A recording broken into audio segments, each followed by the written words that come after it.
Abra sua Bíblia, por gentileza, no livro de Provérbios, no capítulo 3. E nós vamos ler juntos os versículos 9 e 10. Esse vai ser o nosso ponto de partida, o trilho da nossa ministração nessa manhã. Eu vou ler na Nova Almeida atualizada. O texto sagrado diz assim: honre o Senhor com os seus bens e com as primícias de toda a sua renda. E os seus celeiros ficarão completamente cheios, e os seus lagares transbordarão de vinho. Pai, nós oramos pedindo graça e favor do alto, clamando não apenas que o Teu Espírito nos ajude na compreensão, como também na aplicação prática da Tua palavra. Nós oramos que ela ilumine os olhos do nosso entendimento, que ela gere fé, que correspondência possa ser encontrada em cada um de nós e que nosso coração e mente sejam de fato, ó Deus, encontrados também vulneráveis à ação do Senhor na nossa vida. Nós te agradecemos desde já pela certeza de que o Senhor não apenas falará aos nossos corações, mas também fará algo nas nossas vidas. Nós oramos em nome de Jesus. Amém.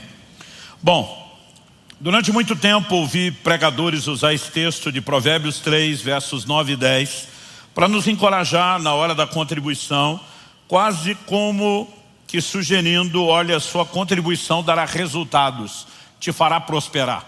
Seus celeiros ficarão cheios, seus lagares irão transbordar. E é fato que a palavra de Deus de fato fala isso. Eu acredito, no entanto, que nós temos confundido algo que eu não categorizaria como um elemento secundário, mas principal na interpretação do texto. Celeiros cheios, lagares transbordantes, que na verdade fala de uma provisão, né? Hoje em dia a gente vive tanto a mentalidade de crédito, que é primeiro você gasta, depois você paga, que a gente tem até dificuldade de imaginar o que é ter um recurso antes da necessidade.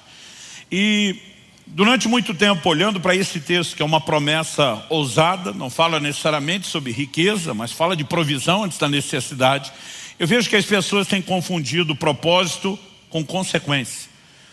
Qual é o propósito que o texto nos apresenta? É que Deus seja honrado. Qual é a consequência? Que os celeiros se encham. Mas nós transformamos a consequência em propósito. Eu vou contribuir para ter o celeiro cheio. E o que deveria ser o propósito, que é honra a Deus, virou efeito colateral. Ou seja, nós estamos invertendo as coisas. E é importante que a gente entenda exatamente o que Deus tem em mente. Eu estou no Ministério Pastoral. Em dezembro do ano passado, completei 30 anos. Na minha primeira década, até um pouquinho antes disso, como pastor, eu tinha muita dificuldade de pregar ou ensinar na área financeira, né? Até porque, como igreja, a gente sofria alguns desafios. A gente pagava a conta, genericamente falando, por causa de alguns grupos que ensinavam e tinham comportamentos um tanto quanto extremos, às vezes até escandalosos nessa área de finanças. Eu me lembro, né, de humoristas na televisão usando aquele jargão: pequenas igrejas, grandes negócios, Jesus Cristo é o caminho, mas fulano de tal é o pedágio. E a gente, preocupado em pregar o evangelho sem colocar empecilhos, ficava morrendo de medo de ser relacionado com esses grupos que muitas vezes nos deixavam desconfortáveis com a maneira como lidavam. Isso nos levou ao outro extremo, o extremo do silêncio, né? O extremo de não falar, de não pregar, de não ensinar. O que é uma falta, né? É uma falta porque a Bíblia fala mais sobre o assunto do dinheiro do que a maioria de nós tem conseguido mensurar. Em quase metade das parábolas de Jesus, ele toca nos assuntos de bens, riquezas e dinheiro. Howard Dayton, do Ministério Crow, no livro O Seu Dinheiro, ele escreve que se você juntar todos os versículos bíblicos sobre fé e oração, você concorda que fé e oração são assuntos importantes para a vida espiritual? Se você juntar essas duas temáticas, todos os versículos da Bíblia sobre fé e oração, você vai encontrar em torno de 500 versículos. Para você ter ideia do quanto a Bíblia fala sobre dinheiro, né? Howard Dayton observa 2084 versículos nessa área. Outro estudo aponta, se você pegar alguns por inferência, perto de 2.350 versículos. A Bíblia fala quase mais sobre dinheiro do que salvação. Ou seja, nós não podemos dizer que o assunto não mereça a nossa atenção. O que ele merece é uma ênfase correta. E eu quero, a partir desse texto, compartilhar o que primeiro Deus me corrigiu Depois ele passou a de fato ser algo importante na minha própria vida e obviamente depois sim se tornou uma tônica. O tema da minha mensagem hoje é uma questão de honra. Essa mensagem foi o ponto de partida de um livro inteiro que eu escrevi sobre o assunto. E eu acredito que ele é um dos fundamentos de tudo aquilo que a gente precisa compreender. Quando falamos a respeito do dinheiro, aliás, não quero falar do dinheiro. Eu quero falar da relação do cristão com Deus e o dinheiro. O ponto central, o ponto de partida é entender esse elemento da honra. E Provérbios nos apresenta exatamente isso. Deus, ele simplesmente propõe a mim e a você que não apenas o honremos, mas que nós o honremos com os nossos bens, com a nossa renda. Não é a única forma de honrar a Deus, mas você não vai ver nenhuma declaração tão clara, direta, objetiva, específica e contundente na Bíblia sobre honra a Deus, como essa que nós temos na área material e financeira. Não é porque Deus precise da honra. Eu sempre gosto de observar, Deus não é carente, Deus não tem problema de autoestima, Deus não tem necessidade de autoafirmação. Ele, na verdade, não tem necessidade nenhuma. Ele é um ser absoluto, completo em si mesmo. E o apóstolo Paulo, pregando em Atos 17, em Atenas, ele diz que Deus não é servido por mãos humanas como se necessitasse de coisa alguma. Então não há nada que eu e você possamos fazer que seja uma necessidade de Deus. Muitas dessas ordenanças de Deus têm mais a ver conosco do que com Ele mesmo. A honra, eu tenho entendido isso pela palavra de Deus, nessa área material e financeira, ela será na minha e na sua vida um efeito regulador na maneira como lidamos, não só com Deus, mas também com a questão financeira. Tenho também entendido na Bíblia que não adianta apenas você fazer a coisa certa, mas Deus espera que a gente faça a coisa certa do jeito certo. Então, por exemplo, Tiago capítulo 4, verso 2 diz: nada tendes porque não pedis. Tem muito crente que não recebe de Deus porque não ora. Mas no verso seguinte, Tiago 4,3 diz: pedis e não recebeis porque pedis mal. Ou seja, orar é a coisa certa para receber de Deus? Sim. Mas se for feita do jeito errado, ela não funciona, ela não dá resultado. O apóstolo Paulo observa a respeito da ceia do Senhor. Ele chama o cálice de o cálice da bênção. Eu creio que nós somos abençoados quando ceamos. Ter comunhão com o corpo e o sangue do Senhor, evidentemente que somos abençoados. Mas o apóstolo Paulo escreve, e ele fala a respeito de fazermos a coisa certa do jeito certo.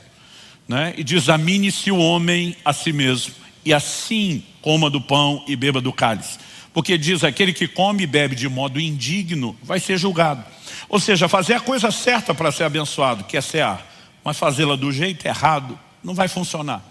E ao longo de toda a Escritura essa ideia, essa lógica se sustenta, inclusive no terreno da nossa contribuição. Então o que Deus começou a me fazer perceber, que o pedido dele aqui em Provérbios 3 é por honra. Ainda que ele peça que a honra seja expressa nessa área material e financeira, Deus não está atrás do meu e do seu dinheiro. Deus está atrás de honra. E isso faz uma diferença enorme. Então, eu quero começar dando esse destaque, porque Provérbios é um de vários textos. Se você puder me acompanhar agora em Malaquias, no capítulo 1, eu quero ler com vocês dos versículos 6 até o versículo 10. Nós vamos, de fato, destacar aqui o que Deus quer. Esse é o primeiro tópico da mensagem, o que Deus quer. O texto diz assim: o filho honra o pai e o servo respeita o seu senhor. Se eu sou pai, onde está a minha honra? E se eu sou senhor, onde está o respeito para comigo? Eu, Senhor dos Exércitos, pergunto isso a vocês, sacerdotes, que desprezam o meu nome. Mas vocês perguntam: como desprezamos o teu nome? Vocês oferecem pão imundo sobre o meu altar e ainda perguntam: em que te havemos profanado? Nisso de pensarem que a mesa do Senhor pode ser desprezada. Quando vocês oferecem em sacrifício um animal cego, será que isso não está errado? E quando trazem um animal coxo ou doente, será que isso não está errado? Ora, experimentem oferecer um animal desse ao seu governador. Será que ele se agradará de vocês ou será favorável a vocês, diz o Senhor dos Exércitos? E agora, sacerdotes, supliquem o favor de Deus para que nos conceda a sua graça. Mas com tais ofertas nas mãos, será ele favorável a vocês, diz o Senhor dos Exércitos? Quem dera houvesse entre vocês alguém que fechasse as portas do templo, para que não se acendesse em vão o fogo do meu altar. Eu não tenho prazer em vocês, diz o Senhor dos Exércitos, nem aceitarei as suas ofertas. Quando olhamos para essa declaração que Deus, por meio do profeta Malaquias, faz, evidentemente, o destaque e a ênfase aqui fica por conta do assunto da honra. O filho honra o pai, o servo honra ao seu senhor. São os dois níveis de relacionamento que a Bíblia afirma que nós temos com Deus. Ele é nosso pai, nós somos seus filhos, ele é nosso senhor, nós somos seus servos. Deus está dizendo, tanto o filho honra o pai, quanto o servo honra o seu senhor. Então ele diz, se eu sou pai e senhor, cadê minha honra? Então a cobrança de Deus aqui não é sobre ofertas. Aliás, ele está falando a um povo que ofertava. Então Deus não está cobrando oferta, porque se o que ele esperasse fosse oferta, a oferta supostamente já teria sido entregue. Mas Deus está dizendo, o que eu esperava é que as ofertas de vocês me dessem honra. Mas as ofertas de vocês não estão expressando honra. E basicamente o que Deus fala nos versos 9 e 10 é, se vocês não vão me dar honra, não precisa dar nada. No verso 10 a declaração é, quem dera houvesse entre vocês quem fechasse as portas. Ele está falando das portas do templo. Deus diz, vocês estão acendendo em vão o fogo do meu altar. O modelo de adoração do Antigo Testamento era feito através do sacrifício de animais. Agora, Deus está dizendo, se vocês não vão me dar honra, não precisa nem acender o fogo do altar. Fecha as portas do templo. Em outras palavras, vão parar com a brincadeira. Ou vocês me dão o que eu quero, ou não precisa dar, é nada.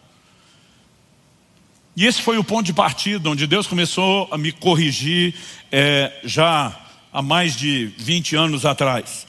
Ele começou a me fazer pensar a respeito daquilo que Ele realmente quer e daquilo que Ele espera de nós. O verso 9 diz, com tais ofertas nas vossas mãos, será que Ele será favorável a vocês? As traduções mais antigas de Almeida diz, aceitaria Ele a vossa pessoa? Algo que eu entendi pelas Escrituras é que quando Deus aceita, não é oferta meramente, é o ofertante. Mas quando Ele rejeita, também não é meramente a oferta, é o ofertante. Você vai ler em Gênesis 4 que Deus se agradou de Abel e da sua oferta, mas que Ele não se agradou de Caim e da sua oferta.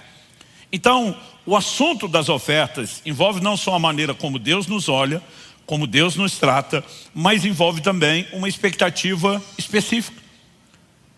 Qual é a expectativa? Deus está dizendo, eu espero que vocês me deem honra. O que significa honra? Se você olhar no dicionário, você vai descobrir que honra é o ato de honrar. Se você buscar a definição do verbo honrar, significa distinguir, fazer distinção, fazer diferença. Basicamente, Deus está dizendo, eu quero que vocês me distingam. Eu quero que vocês façam diferença. Distinção. Distinção do quê? Esse é um ponto muito importante. Daqui a pouco nós vamos explicar ele de uma maneira mais detalhada. Mas eu mencionei aqui o fato de que Deus se agradou de Abel e da sua oferta, mas não se agradou de Caim e da sua oferta.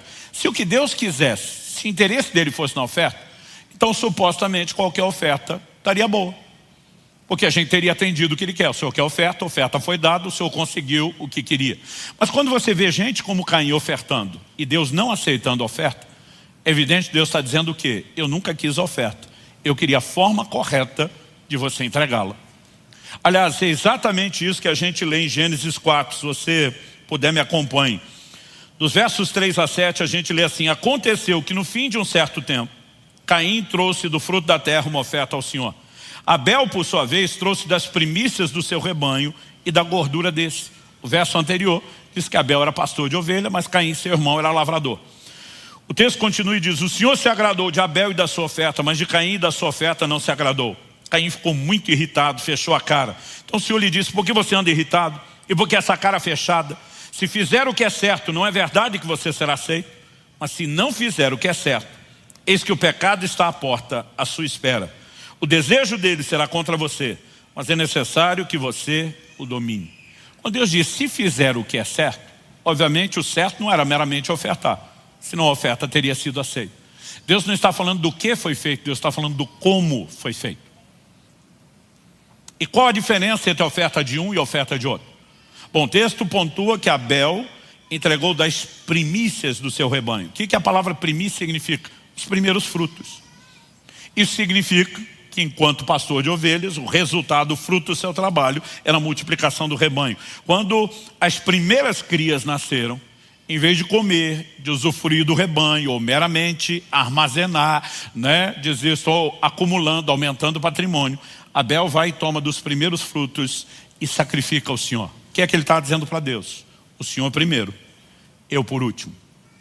E o que é que Caim fez? A Bíblia diz que Caim no fim de uns tempos, tradução que eu li diz no fim de um certo tempo. Tem versões que dizem no fim de dias, ao cabo de dias. A verdade é que a palavra tempo, ela é indeterminada no original hebraico. Nós não sabemos se está falando de dias, semanas ou meses. Mas o que é inquestionável ali, é bem preciso, é a palavra fim. No fim de um tempo. Enquanto Abel coloca Deus primeiro e põe a si mesmo por último, Caim deixou Deus por último. Ele colhe do fruto do seu trabalho, ele come do fruto do seu trabalho, ele usufrui do fruto do seu trabalho, e depois no fim diz, vamos botar Deus na história? E quando Deus entra por último, ele não entra na mesma categoria de Abel, sendo honrado, sendo distinguido. E obviamente quando Deus protesta, se você fizer o que é certo ou não fizer o que é certo, deixa-se claro nas entrelinhas que havia algum tipo de orientação e de instrução básica sobre como aquilo deveria ser feito. Mas basicamente, o que ambos entregaram foi uma oferta. Mas o que só Abel entregou foi honra. Foi a distinção que a oferta comunicaria. E se Deus quisesse a oferta, qualquer oferta estava valendo. Mas quando você vê gente como Ananias e Safira, cuja oferta não foi recebida, não foram abençoados, pelo contrário, foram julgados, é evidente que Deus nunca esteve atrás do meu e do seu dinheiro. Deus sempre esteve atrás de honra. E esse princípio ele vai aparecendo ao longo de toda a Escritura. Eu gosto de achar aquilo que é padrão, aquilo que é recorrente nas Escrituras. Olha o que diz Marcos capítulo 12, do 41 ao 44. Sentado diante da caixa de ofertas, é o gasofilácio, Jesus observava como o povo lançava ali o dinheiro. Interessante que a Bíblia não diz que ele observava quanto as pessoas davam. Ele observava o como. O texto segue e diz, ora, muitos ricos depositavam grandes quantias. Vindo, porém, uma viúva pobre, lançou 2 pequenas moedas correspondentes a um quadrante. E chamando seus discípulos, Jesus disse, em verdade lhes digo que essa viúva pobre lançou na caixa de ofertas mais do que todos os ofertantes, porque todos eles deram daquilo que lhes sobrava. Ela, porém, da sua pobreza, deu tudo o que possuía, todo o seu sustento. Quando Jesus chama os discípulos para conversar sobre quem deu mais, embora a ênfase não seja de que ele observava o quanto e sim o como, eu fico imaginando como pode ter sido essa conversa. Se Jesus vai direto no ponto, como o resumo do texto parece sugerir, se ele de alguma forma abriu e permitiu a participação, caso tenha feito isso, eu fico imaginando na minha cabeça como seria. Se Jesus, por exemplo, tivesse feito uma pergunta, quem que vocês acham que deu mais? Imagino um dos discípulos dizendo, olha, aquele camarada magrinho, alto, que passou aqui, virou 2 sacoladas de moeda. E penso numa coisa que era escandalosa, eles não tinham papel moeda para contribuição, não tinha transferência eletrônica. Pensa em algo que era escandaloso, era o barulho das moedas, do metal batendo. Ou como diziam os antigos, tilintando. Você sabia, Reginaldo, que existe esse verbo tilintar? Usava-se antigamente. Hoje a gente não usa nem mais a moeda, o que diz respeito a eles. Aí eu imagino o outro falando, não. Você está mencionando o camarada alto ali, mas teve o baixinho, gordinho, de turbante. Virou uma sacolada só, mas o outro que virou as 2 era de prata. Aquele ali virou moedas de ouro. Com certeza valia mais. E quando está no meio daquele debate, Jesus diz, não, vocês estão errados. Quem deu mais foi uma viúva pobre. Só a ideia de uma viúva, que já é alguém que não tinha rimo de família, já sugeria que provavelmente não houvesse renda. Mas quando ele classifica pobre, está dizendo, além do estado de viuvez, não tinha reserva, não tinha condição nenhuma. E eu fico imaginando a turma tentando processar. Quanto é que ela deu? Que a gente nem reparou ela passando aqui. Jesus diz, ela deu 2 leptos. A Bíblia fala de 2 moedinhas. O original diz 2 leptos. Quando se fazia o câmbio e trocava pela moeda do Império Romano, os 2 leptos juntos davam 1 quadrante. O quadrante era a menor moeda do Império Romano.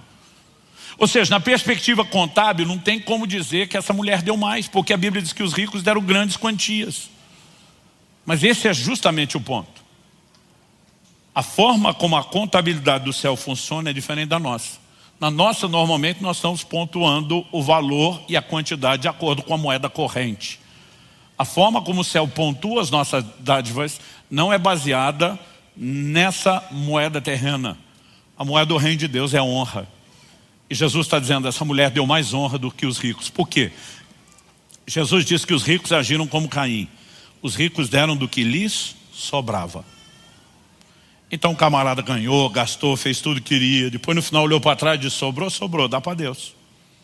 A pergunta é, se não tivesse sobrado, Deus tinha entrado na história? Não. Ele entra, mas entra no fim. Agora, quando Jesus disse que essa mulher deu todo o sustento, ele está dizendo, ela poderia talvez comer uma tapioca quando saísse dali, mas ela escolhe dizer, Deus primeiro, eu por último. Deus à frente das minhas necessidades básicas. Não importa quão pouco recurso eu possa ter, Deus primeiro. E na moeda do reino de Deus, e Deus está procurando honra e não dinheiro, essa mulher ofereceu muito mais. Quem está entendendo? Então, se eu e você não compreendemos o que Deus quer, nós não vamos nem saber como corresponder com Ele. Ok, pastor Luciano, o senhor pontuou e deixou claro que Deus está interessado em honra e não no dinheiro ou na oferta em si. Mas a pergunta é, por que Ele pediu honra nessa área material e financeira? Como eu disse no início, vou repetir, há outras formas de honrar a Deus. Jesus cita em Marcos 7, versos 6 e 7, uma profecia de Isaías, onde ele diz, esse povo me honra com os lábios. O que fizemos agora há pouco no culto, adorando, cantando ao Senhor, foi um gesto de honra a Deus. Ou seja, honrar a Deus com os bens não é a única forma de honra, mas como eu disse antes, em nenhum outro assunto Deus foi tão direto, contundente, objetivo, específico, como quando pediu honra em relação à questão financeira. Por que Deus pediu que nós o honrássemos nessa área? Esse é um ponto importante. Eu diria porque esse assunto relacionado ao dinheiro é algo delicado. Não é o dinheiro em si que é algo delicado, mas a maneira de relacionar com ele, obviamente, acaba se tornando algo delicado. Por que eu digo que não é o dinheiro em si? Porque muitas vezes nós confundimos qual é o problema. Eu lembro de uma conversa com um irmão, anos atrás, ele vira para mim e diz, pois é, pastor, já dizia a Sagrada Escritura, o dinheiro é a raiz de todos os males. E quando ele falou isso, eu repeti, eu falei, a Bíblia nunca falou isso. Ele falou, claro que falou. Eu falei, não falou. Falou, não falou, e nós começamos a discussão. Eu falei, onde é que está isso? Não, está em algum lugar lá que se o senhor me ajudar a achar, eu sei que está lá, que o senhor já falou disso? Eu falei, olha, você deve estar se referindo a 1 Timóteo 6, versos 9 e 10, que diz, mas os que querem ficar ricos caem em tentação, em armadilhas, em muitos desejos insensatos e nocivos, que levam as pessoas a se afundar na ruína e na perdição. Porque o amor ao dinheiro é a raiz de todos os males. E alguns nessa cobiça se desviaram da fé e atormentaram a si mesmos com muitas dores. Ele está aqui. Eu falei, não, o que está aqui é o amor ao dinheiro, não é o dinheiro. Ele falou, qual a diferença? Eu falei, a diferença é gigantesca. Se o dinheiro é a raiz de todos os males, só tem problema quem tem dinheiro, ou seja, a maioria de nós não teria muito problema. Eu falei, agora, se o amor ao dinheiro é a raiz de todos os males, tu pode estar mais quebrado que arroz de terceira, naquele estado que se chama mulher de meu bem, o banco confisca de tão endividado, e além de não ter grana nenhuma, está falido e quebrado, você, por ter o amor ao dinheiro, tem a raiz de todos os males sem ter grana. Então eu falei, não dá para você achar que o problema é o dinheiro. O problema é o que você sente pelo dinheiro, é a forma como você relaciona com ele. É aí que eu e você precisamos entender a definição de honra e o que Deus pediu. Se o verbo honrar significa distinguir, fazer distinção, Deus está dizendo, o dinheiro tem que ocupar um nível de importância e eu preciso estar acima na sua vida. Por que é que Deus fala disso? Em Mateus, no capítulo 6, no verso 24, Jesus diz, não podeis servir a dois senhores, não podeis servir a Deus e às riquezas. Nenhuma outra coisa foi tão claramente rotulada de um senhor, concorrendo com o senhorio de Deus no nosso coração, como uma relação errada com o dinheiro. E a gente não pode simplesmente olhar para isso e dizer, não é importante. Em Mateus, no capítulo 13, na parábola do semeador, Jesus fala no verso 7 que uma semente caiu entre espinhos, os espinhos cresceram e sufocaram a semente. O que é a semente? Jesus estava falando da palavra. Então o que são os espinhos? Algo que tem o poder de sufocar a ação ou a operação da palavra de Deus na nossa vida. De abortar processos de Deus que deveriam ser para o nosso crescimento. Então a pergunta importante é o que são os espinhos? No verso 22 nosso Senhor explica os cuidados do mundo e a sedução das riquezas. Pense em algo que tem o poder de sufocar a ação da palavra de Deus na vida de alguém. Ou seja, nós não podemos dizer que a maneira como relacionamos com o dinheiro não é um assunto espiritual, porque vai afetar a nossa vida espiritual. Aliás, foi isso que Paulo pontuou em 1 Timóteo 6,9. Os que querem ficar ricos caem em tentação, armadilhas, desejos insensatos, nocivos, que levam as pessoas a se afundar na ruína e na perdição. No verso 10 ele diz que alguns nessa cobiça se desviaram da fé, atormentaram a si mesmos com muitas dores. Isso não significa que o crente não possa ter dinheiro. O que a gente tem que pontuar é que o dinheiro não pode ter o crente. Há uma diferença enorme entre uma coisa e outra. Salmo 62:10 diz: se as vossas riquezas aumentam, não ponhais nelas o coração. Então uma definição antiga de avareza é que o avarento não possui as coisas, são as coisas que o possuem. Então basicamente o problema não é o crente ter dinheiro, desde que o dinheiro não tenha o crente. É a forma de relacionar-se com isso que pode ou não ser problemática. Então estou dizendo isso porque Colossenses 3:5, por exemplo, diz que a avareza é idolatria. Uma pessoa que é apegada demais, dá muito valor ao que é material, ou seja, não faz distinção colocando Deus acima, ele tem um ídolo, um falso Deus, um outro senhor na sua vida. Então, basicamente, quando Deus pede honra, nós precisamos entender que Deus não estabeleceu um sistema de barganha ou de troca. É isso que eu digo que é problemático quando a gente vai ler Provérbios 3, se você honrar o Senhor com os seus bens, Ele vai te honrar de volta. Em 1 Samuel 2:30, Deus diz: eu honro os que me honram. Honra atrai honra. Mas aí o crente pensa assim: então vou honrar a Deus para Ele me honrar de volta. É basicamente uma troca. E não foi essa a proposta de Deus. Eu gosto de colher as pérolas de sabedoria do meio do povo. Eu lembro de um culto, anos atrás, no início do meu ministério pastoral, onde, quando a reunião terminou, eu estava passando perto de dois que estavam numa conversa e ouvi um falar para o outro: cara, tem algo que eu entendi sobre o dízimo que mudou minha vida, eu já diminui o passo para ouvir a história. Aí ele fala primeiro assim: eu aprendi que é melhor ficar com 90% depois de entregar os 10 e ter a bênção, do que tentar salvar os 100 e ter maldição. Aí ele fala assim: pô, dos males o menor. Eu pensei, essa é a grande verdade que mudou a vida dele, tipo assim, deixa eu ver onde é que eu perco menos. Então é melhor ficar com o orçamento do 90% dizimando e ter a bênção. Isso na verdade está mostrando só o quê? Um coração que continua avarento, que continua ganancioso, que está correndo atrás do que é interessante para si. E a maioria das vezes eu percebo que as pessoas simplesmente estão tentando usar os textos bíblicos para mascarar, justificar e alimentar valores que são errados no seu coração. Essa nunca foi a proposta de Deus.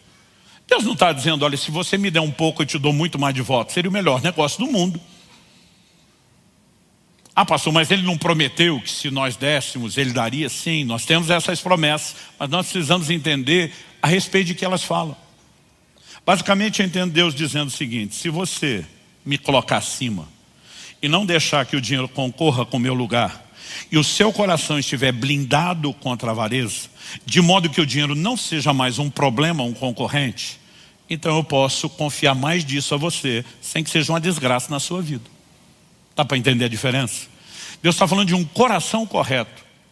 E quando o coração correto e a relação com Deus e o dinheiro se estabelece, e nós estamos protegidos, então Deus diz: isso vai ser bênção para você e não maldição. Mas nós não podemos achar que o assunto não vai afetar a vida espiritual. Aliás, eu fico impressionado com crentes que acham que um momento, por exemplo, como da contribuição, não tem valor nenhum. Tanto faz como fez. Em Atos, no capítulo 5, você vai ver Pedro dizendo a Ananias: porque encheu Satanás o seu coração para que mentisse ao Espírito Santo? Então primeiro ele mostra que quem colocou no coração de Ananias ofertar foi o Espírito Santo. Mas depois quem entrou para abortar o processo foi o cão, foi o próprio diabo. Deus e o diabo brigando pelo coração do homem na hora da oferta. Você acha que isso não é importante? Ninguém briga por algo que não tem valor, que não tem importância. Você não vai ver alguém na rua brigando por um pedaço de pão, um galho seco de árvore, porque ninguém briga pelo que não tem valor. Agora, Deus e o diabo disputando o coração do homem na hora da oferta, você acha mesmo que isso não tem valor? Quando eu olho para as Escrituras, algo que me chama a atenção, falando desse valor, é que você consegue mensurar o que é importante para Deus pelo tanto que o diabo luta contra aquilo. Pureza sexual é importante? É só ver o estrago da humanidade, você consegue deduzir que sim. Satanás e o reino das trevas não empenharia tanto esforço em dissociar algo se aquilo funcionando de forma correta não fosse importante para Deus. E aí quando você olha nessa perspectiva, basta você observar lá em Êxodo que quando Deus manda Moisés a Faraó com a mensagem: deixa meu povo ir, a mensagem é: deixa meu povo ir para que me adore.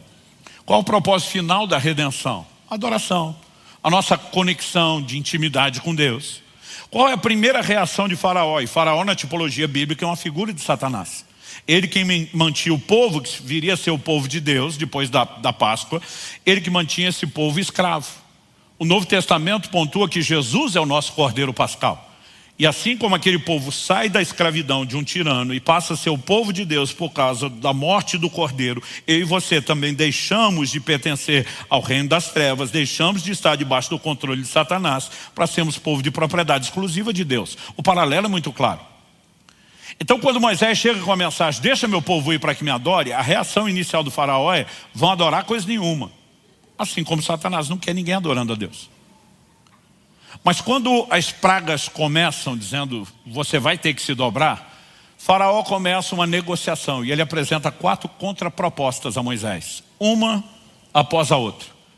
Elas começam de uma forma mais descarada, mas vão ficando cada vez mais sutil. Na primeira delas, ele diz para Moisés, por que é que vocês têm que sair do Egito? Adora aqui mesmo. Moisés diz, nós não vamos adorar aqui. Algo que eu e você precisamos entender que a adoração não é para escravos, é para livres. Você pode dizer amém? Ele diz, não vai rolar, no ambiente de escravidão não vai rolar adoração. O faraó olha para Moisés, então ninguém vai a lugar nenhum. E o Moisés diz, então praga para cima dos 6. E aí as pragas se intensificam. Aí o faraó recua e chama ele e diz, tá bom, não precisa adorar aqui, mas não vão muito longe. Moisés diz, nós vamos onde o Senhor ordenar a gente. Ele diz, então ninguém vai a lugar nenhum, então praga para cima dos 6.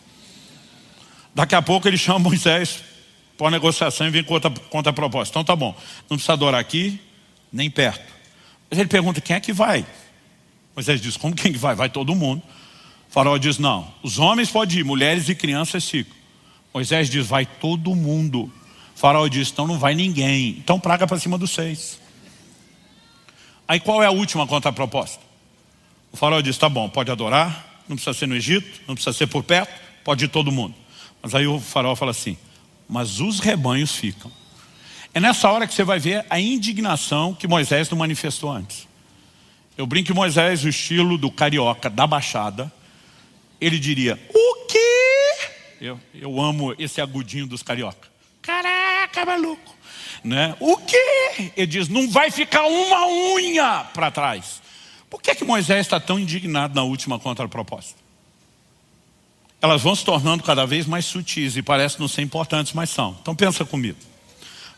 Primeira resistência do diabo, não quero que ninguém adore a Deus, mas se eu puder atrapalhar a adoração, eu faço eles adorar no ambiente de escravidão. Se eu não conseguir, eu até deixo sair do Egito, mas não muito longe, não vamos romper. As duas primeiras contrapropostas, embora uma seja mais sutil do que a outra, elas dizem respeito à área da consagração. Mas se ele não conseguir atrapalhar aqui, ele vai tentar impedir que você adore a Deus em família. Ponha isso na sua cabeça. O diabo sempre vai tentar se opor ao plano de Deus para a família. Mas Deus está atrás de gente como Josué, bata o pé e diga, eu e a minha casa serviremos ao Senhor. Vai todo mundo adorar a Deus, vai todo mundo buscar a Deus. Não é para alguns. Agora, se você olhar para a tipologia e entender que Faraó representa Satanás, pensa no quão sério é adorar a Deus com os bens. A ponto de ele dizer, olha, eu não faço questão de impedir de adorar, eu não vou tentar fazer vocês adorar no Egito nem por perto, não vou mexer no terreno da consagração, não mexo com a família de ninguém, desde que eu impeça vocês de adorar a Deus com seus bens. O que tem por trás disso? A ponto de ele dizer, eu desisto de brigar no terreno da consagração e da família, que são áreas que ele investe pesado e ataca, se eu conseguir amarrar você nessa área. É quase como se ele dissesse, se eu controlar essa área, não importa se você acha que está livre no resto. Eu te atrapalhei, eu te prejudiquei de qualquer forma. É quase como se ele dissesse, esse é meu último reduto de controle na vida de qualquer pessoa. Isso significa que adorar a Deus com os bens não é algo tão insignificante quanto muitos de nós achamos ou acreditamos que seja. Isso é algo tão sério que mesmo no reino das trevas, você não vai ver nenhum tipo de culto sem oferenda. Não importa do que a gente fale. Você não vai achar um despacho encruzilhada sem oferenda. De alguma forma o reino espiritual trata disso com mais seriedade do que a gente, mas não diz respeito aos valores materiais, porque no reino espiritual isso não tem importância nenhuma. Diz respeito ao lugar de importância que essas coisas exercem no nosso coração. E eu e você precisamos entender o que é essa distinção. Quando eu era adolescente, E eu lia os textos como lá do Apocalipse, que João falando da cidade santa, da Nova Jerusalém, a cidade celestial que nos aguarda. Quando ele pontua que as ruas serão de ouro, isso na minha cabeça de adolescente ativava o modo ostentação. Eu ficava imaginando um dia eu andando naquelas ruas de ouro. Não sei porque eu sempre imaginava andando descalço. E o ouro geladinho debaixo do pé. Mas eu ativava o modo de ostentação. Eu imaginava andando de peito estufado, cabeça erguida, pensando se um dia fui pobre já não me lembro mais. Para mim era o momento da volta por cima, da vingança. Agora pergunta. Você acha que a glória do céu é ouro? Você acha que isso tem algum valor ou importância no plano espiritual? Depois de um tempo Deus começou a me corrigir. Eu comecei a imaginar um anjo perguntando para Deus: o que é que nós vamos fazer com tanto ouro? Eu disse: essa coisa insignificante que não vale nada, faz rua, faz piso para o meu povo andar. Aquilo pelo qual as pessoas se matam aqui na terra, lá só vai servir para ser pisado, desprezado. E esse deveria ser o lugar do dinheiro na nossa vida. Não um lugar de senhorio, mas um lugar de servidão debaixo do pé. Quem está entendendo, diga amém. Então Deus está dizendo: se você me der honra e me mantiver na devida posição, e as coisas materiais não concorrerem no seu coração com o meu lugar, Deus está dizendo: aí eu posso te dar esse negócio, porque na sua vida ele vai ser servo e não senhor. Mas se isso não for corrigido dentro de nós, não há razão nenhuma para que Deus encha os nossos celeiros ou os nossos lagares. Se coloque no lugar de Deus por uns instantes e tente imaginar você no lugar de Deus, olhando para os fiéis na terra, que inclui você. E Deus olhando para você, você agora pensando com a mente de Deus, mas olhando para você, pensando: se eu der mais dinheiro para essa criatura, ele se perde, ele desvia a face de mim. Você acha que seria um bom negócio te abençoar financeiramente, às custas de perder você? Agora, se você no lugar de Deus não faria isso, por que você acha que com a mente brilhante, inteligente, sábia dele, por que é que ele faria? Nós precisamos entender que isso tem a ver com o coração e com algo que se resolve dentro de cada um de nós. Quem está entendendo, diga amém. Então, em terceiro e último lugar. Em primeiro lugar, falamos do que Deus quer, que é honra e não dinheiro. Em segundo, questionamos por que honrá-lo nessa área, porque diz respeito a esse fator de regulagem, de equilíbrio. Mas em terceiro e último lugar, eu quero destacar que o que de fato importa para Deus é a expressão do coração. Voltando no texto de Malaquias, onde Deus diz: se vocês vão me entregar, me oferecer em sacrifício o animal cego, o manco, o doente, o dilacerado. Outro dia alguém falou: pastor, eu quero o dilacerado. Falei: imagina que o lobo, um predador, atacou a ovelha. O pastor foi lá, defendeu, livrou ela, mas saiu meio avariada, né, da boca do predador. Então, qualquer que tivesse algum tipo de defeito. Se você olha para a lei de Moisés, Deus por meio de Moisés pontuou que o animal do sacrifício tinha que ser perfeito. É lógico que em primeiro lugar isso aponta para o sacrifício perfeito de Cristo, o nosso substituto, mas nós também precisamos entender que para Deus, principalmente quando falamos do terreno da oferta, não se espera nada que não seja o nosso melhor.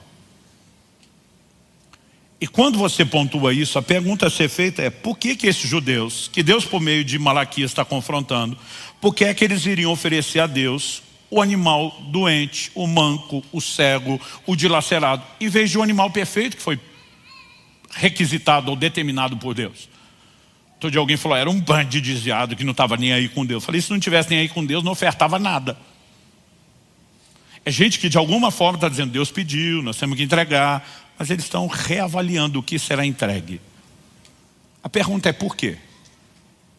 Sempre tem aqueles defensores dos fracos, dos pobres, inocentes. Não, pastor, provavelmente eles não tinham algo melhor. Não é o que o texto diz. Malaquias capítulo 1, verso 13 e 14 diz: vocês dizem ainda, que canseira, e torcem o nariz para isso, diz o Senhor dos Exércitos, oferecem animais roubados, coxos ou doentes. Vocês acham que eu vou aceitar isso? Diz o Senhor. Maldito seja o enganador que, tendo o animal sadio no seu rebanho, promete e oferece ao Senhor um defeituoso. Deus diz: é golpe. Você tem algo melhor, mas está oferecendo o inferior. A pergunta é: por quê? Se o cara não está nem aí com Deus, não oferece nada, por que ele ofereceu um subproduto? Eu não posso dizer que essa seja a única resposta cabível, mas honestamente, depois de pensar e processar e tentar fazer isso, não apenas com a nossa mentalidade de hoje, com a cultura da época, eu cheguei a uma conclusão. O que era feito com o sacrifício, com o animal que era entregue em sacrifício. Ah, pastor, ele era queimado no altar. Ok, mas era queimado até as cinzas? Não.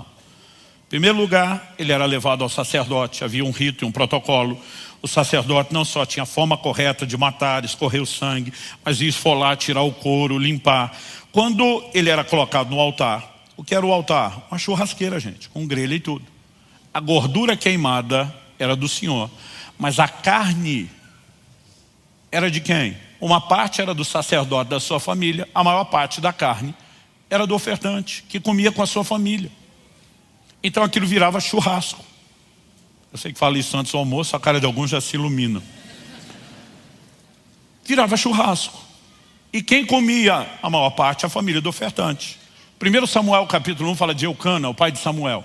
Diz que ele dava porção dobrada para Ana. Do quê? Da carne do sacrifício. Na hora de dividir a picanha, ele dizia: Ana, você vai comer o dobro, né? Então eles comiam churrasco diante de Deus. Agora eu fico imaginando esse cara na hora de entregar o animal. Ele olhava para o animal cego e pensava: lá no mercado isso aqui não dá preço nenhum. Mas ele olhava para o bom e dizia: esse vende por algo melhor. Aí ele pensava: qual que eu vou entregar para virar o churrasco? Gente, na hora de comer a picanha faz diferença? Se o animal enxerga bem, se é míope, se é cego? Não. E de repente a pessoa pensava: vai virar churrasco mesmo? Qual é a diferença? Mas o que era só o efeito colateral passou a ser tratado como propósito. O propósito não era comer churrasco. O propósito era oferecer a Deus o melhor. Comer churrasco era efeito colateral. Mas muitas vezes nós transformamos o propósito em efeito colateral e o efeito colateral em propósito. E é aí que nós erramos. Quando você pensa que aquilo era algo a ser entregue a Deus, então ao escolher o melhor animal, você está dizendo o que para Deus? O Senhor merece o melhor. Ao colocar Deus em primeiro e a gente por último, nós estamos estabelecendo o quê? A devida distinção de honra. Mas quando simplesmente tratamos essas coisas com desdém, nós estamos sabotando aquilo que deveria ser a essência. Em Marcos, no capítulo 14, nós temos um texto, eu quero encerrar com ele. Se você puder, acompanhe comigo. Evangelho de Marcos, capítulo 14, eu vou ler a partir do versículo 3. O texto diz assim: quando Jesus estava em Betânia, fazendo uma refeição na casa de Simão, o leproso, veio uma mulher trazendo um frasco feito de alabastro com um perfume muito valioso de nardo puro. E quebrando o frasco, derramou o perfume sobre a cabeça de Jesus. Alguns dos que estavam ali ficaram indignados. Observe a expressão indignados. E diziam entre si: para que esse desperdício de perfume? Esse perfume poderia ter sido vendido por mais de 300 denários para ser dado aos pobres. E murmuravam contra ela. Mas Jesus disse: deixem a mulher em paz, porque vocês a estão incomodando. Ela praticou uma boa ação para comigo, porque os pobres estarão sempre com vocês e quando quiserem podem fazer-lhes o bem, mas a mim vocês nem sempre terão. Ela fez o que pôde, ungiu meu corpo antecipadamente para a sepultura. Em verdade lhes digo que onde for pregado em todo o mundo o evangelho, também será contado o que ela fez para a memória dela. O texto nos mostra uma mulher, nós sabemos, cruzando referência dos outros evangelhos, se tratar de Maria de Betânia, irmã de Marta e Lázaro, que ela derrama esse perfume que a Bíblia chama não só de valioso, mas de muito valioso.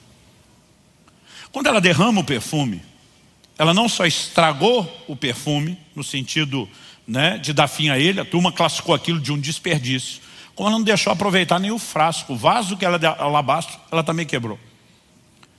E o povo, diz o texto, começaram não só a ficar indignados, mas começaram a murmurar. O original diz que bramavam contra ela. O que é bramar? Gritar. A atitude dela gerou indignação. Jesus tem que defender a mulher, deixa a mulher em paz. Ela fez uma coisa boa. Porque todo mundo está classificando de algo ruim? Porque eles estão olhando e dizendo é um desperdício. Por que eles estão pensando no desperdício? Alguém olhou e fez a conta. Nós não sabemos quanto ela pagou no perfume. Mas alguém fez a conta para vender depressa, de segunda mão, fazer dinheiro em cima, mais de 300 denários. Esse mais de 300 não é preciso. Pode ser 315, 330, 350. Eu acho que se fosse mais de 350, alguém diria quase 400. Mas não vamos nem colocar a possibilidade do mais. Vamos ficar só com 300 denários. Quanto valia 300 denários? O denário era o pagamento de um dia de trabalho. Aliás, né, a minha A Bíblia, a versão que eu estou usando, ela coloca uma nota aqui no denário. Moeda romana de prata, que era o pagamento por um dia de trabalho. O denário era o pagamento padrão por um dia de trabalho de um trabalhador qualquer, não importa a área ou a categoria. Isso significa que o judeu trabalhava 6 dias por semana, descansava o sábado. Qual era a média de ganho semanal? 6 denários. Todos os 12 meses do ano deles, diferente do nosso calendário, tinham 30 dias redondos. Como a média de sábados por mês vai variar de 4 a 5, para facilitar a conta, vou deixar em 5. A média salarial era 25 denários por mês. Se a média salarial era 25 por mês, 300 denários é um ano de salário integral de um trabalhador normal.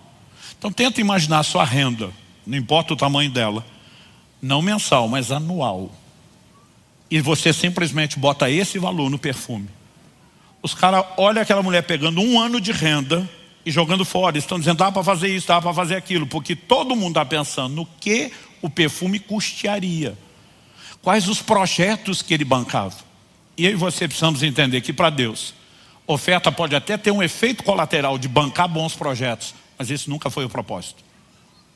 Enquanto todo mundo está pensando no que o dinheiro faz, Jesus diz, ela fez uma boa ação para comigo. Jesus tenta explicar para eles, essa mulher me enxergou. Enquanto vocês só estão olhando projetos, ela enxergou a minha pessoa. Olha o que Jesus diz, ela me ungiu antecipadamente para a sepultura. O que Jesus está falando é um contrassenso. O que significa ungir na sepultura? A nação de Israel morou 430 anos no Egito. E quando saíram do Egito, eles saíram com práticas culturais dos egípcios. Tenta imaginar um povo que viveu mais de 400 anos no Brasil. Você acha que não vai sair comendo feijoada e churrasco? Se morasse 400 anos aqui no sul, não iam sair tomando chimarrão? Então, eles saem do Egito com a prática que os egípcios tiveram, já era milenar antes deles passarem por lá, de embalsamar os seus mortos. Isso significa o quê? Que eles atrasariam o processo de decomposição, permitiria que o corpo fosse velado por mais tempo, que os restos mortais durassem mais, enfim, a lista vai longe. Mas só fazia sentido embalsamar depois que morreu, porque enquanto está vivo não tem processo de corrupção. Para que é que alguém ungia antes da morte? Um dos textos do Antigo Testamento mais citados no Novo em relação à ressurreição de Cristo é o Salmo 16. Não deixará sua alma na morte, nem permitirá que o seu corpo veja a corrupção. Algo importantíssimo que eu e você temos que entender é que nos 3 dias entre a morte e a ressurreição, o corpo de Cristo não se decompôs. A Bíblia diz que Lázaro com 4 dias cheirava mal. O corpo de Cristo nunca se decompôs. Então basicamente o que aquela mulher fez quando derrama aquele óleo não era um bálsamo que teria um efeito natural. O que essa mulher fez foi um ato profético. Ela está dizendo a verdadeira unção, o verdadeiro óleo, que é o poder do Espírito Santo, envolverá, protegerá esse corpo para que ele não sofra decomposição. Essa mulher enxergou o que ninguém enxergou, ela discerniu o que ninguém discerniu, e o que Jesus faz com ela é extraordinário. Ele diz, onde for pregado o Evangelho, verso 9, em todo o mundo, o que ela fez será contado para a memória dela.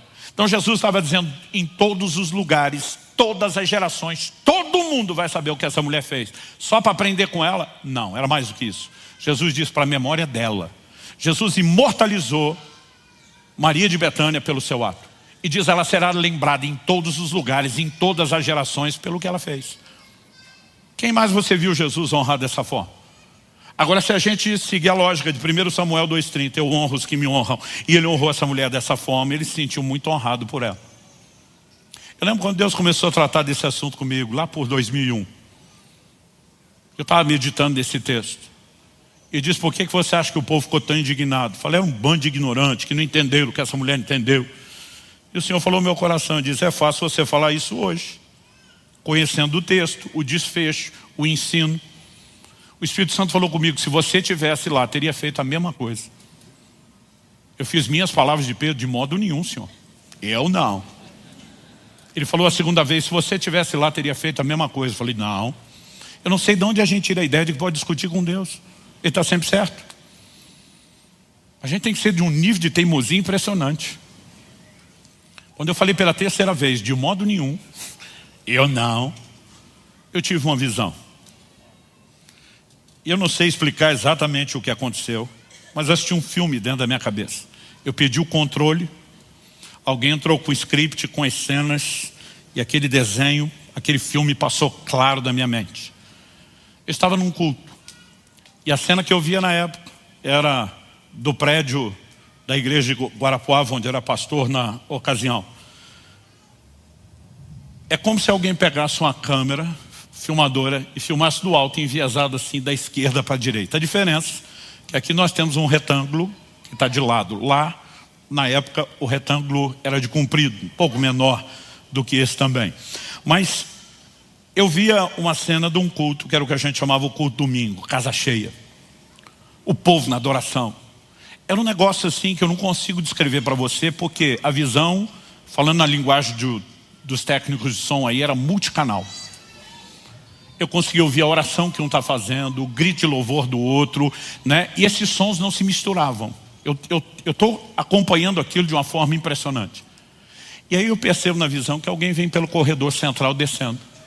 Essa pessoa vem chorando, emocionada, ela está dizendo: Jesus, eu te amo tanto, eu te amo mais do que o dinheiro, e eu vou provar.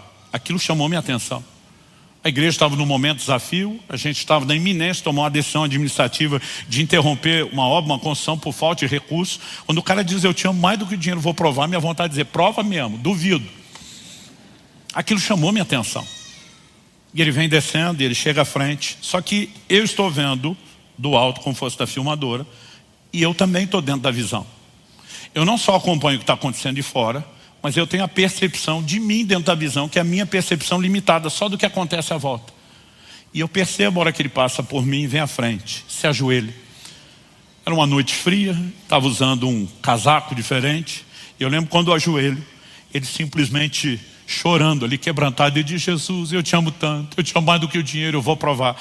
Ele enfia a mão num dos bolsos da jaqueta e tira um maço de nota. Na época era novidade ainda, de 100.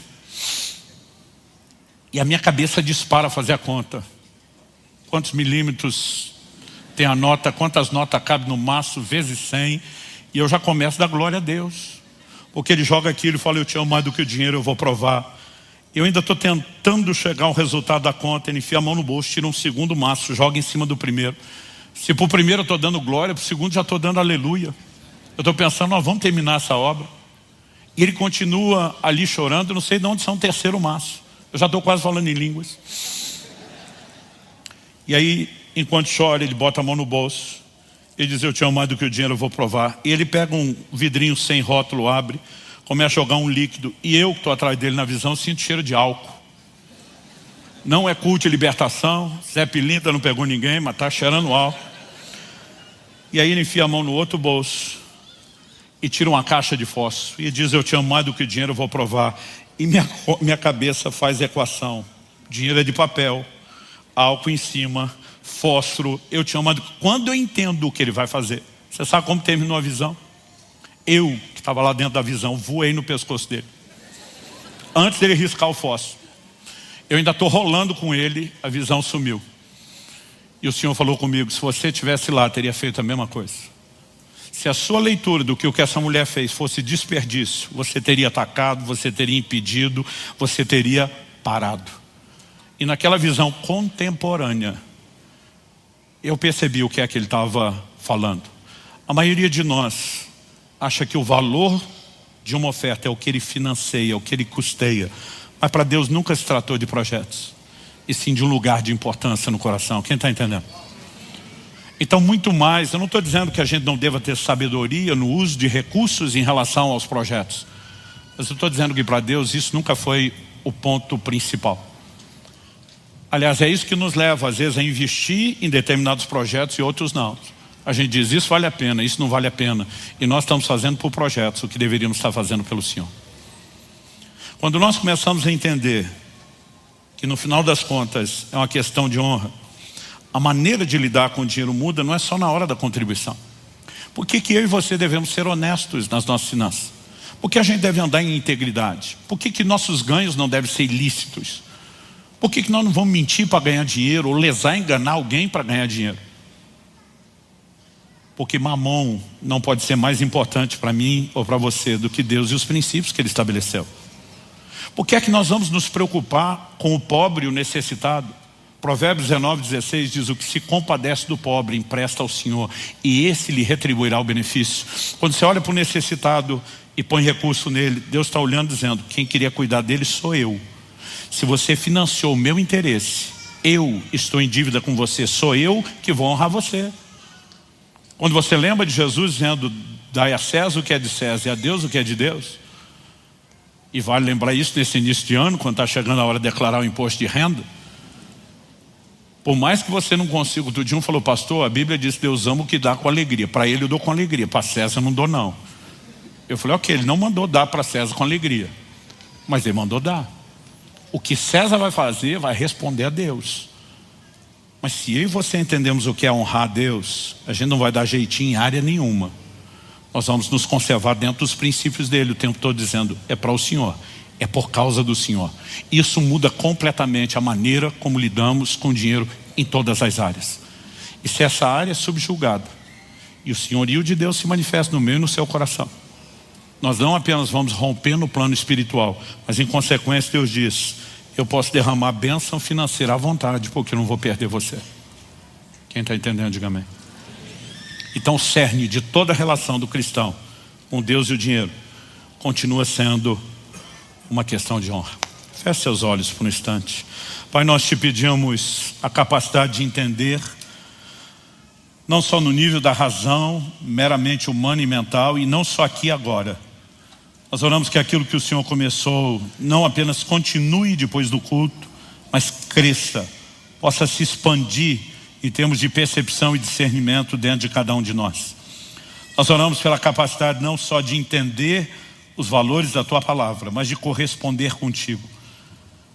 Queremos que na nossa vida Cristo seja o Senhor absoluto, que não haja lugar de concorrência. Queremos, ó Deus, de fato entender e subjugar plenamente essa área ao Teu controle, ao Teu senhorio. Nós queremos nessa manhã não apenas repensar a forma como lidamos com tudo aquilo que é material. Queremos, ó Deus, nos arrepender e consertar aquilo que precisa ser consertado. E queremos viver o Seu senhorio de forma plena e completa. E nós oramos por isso. Que haja graça, que haja ação do Teu Espírito na vida de cada um de nós, para que muito mais do que contribuição, possamos Te oferecer honra, e que isso seja de fato o efeito regulador de toda a nossa relação com Deus e o dinheiro. Nós oramos em nome de Jesus. Se você crê e concorda, diga amém. Você recebe essa palavra, diga: eu recebo em nome de Jesus.